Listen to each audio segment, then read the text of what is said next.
So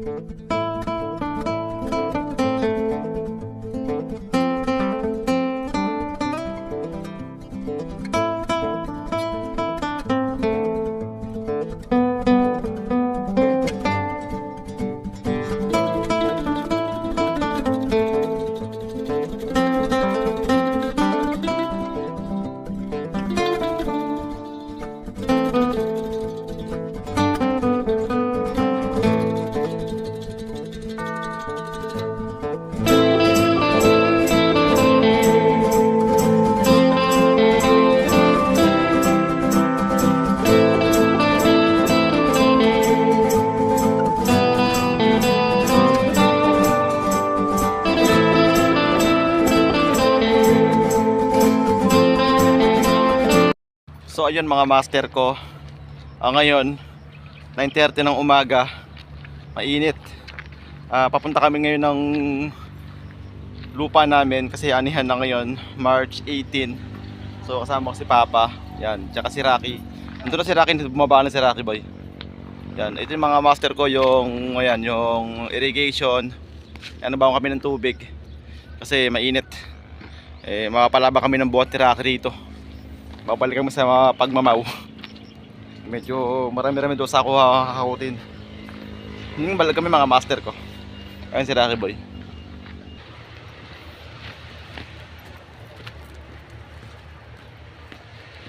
Papahandang-handa si Papa sa gera. Nakabota si Papa.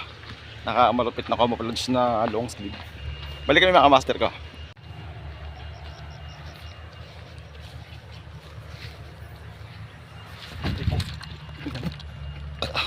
Putang ina ka. Hari ko. Tapilok pa ako. Hayop. Hari ko. Shit.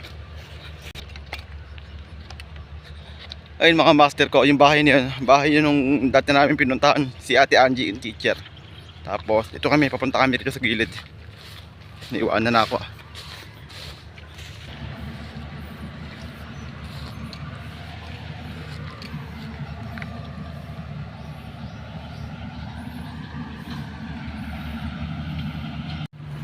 So yun mga master ko, doon na kami sa palayan namin. Yung iba na ata na harvest na. Harvest. Labang na. Ayun mga master ko. Doon sila. Balik kami mga master.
hours later. So yun mga master ko. So 1 hour na kami mahigit dito. Andito pa rin kami ni Rocky. Waiting pa rin kami. Mga peeling manager, peeling supervisor. Ayun mga master, tuloy-tuloy pa rin sila sa pag harvest ng palay. Ito master, halos lahat ito master wala na. Wala na siyang mga palay na nakuha na harvest na.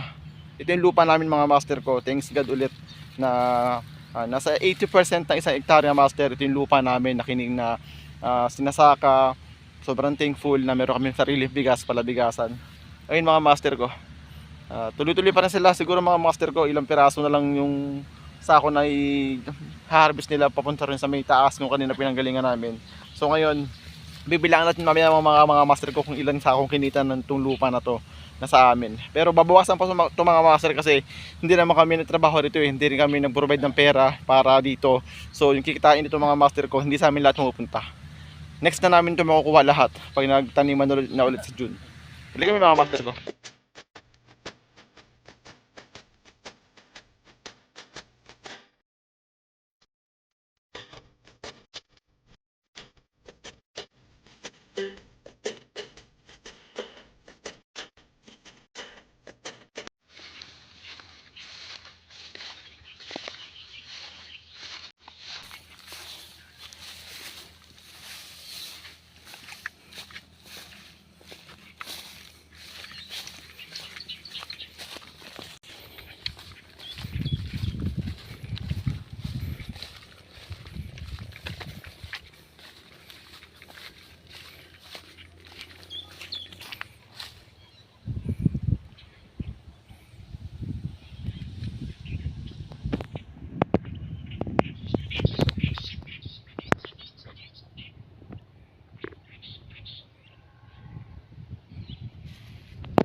So ayun mga master ko.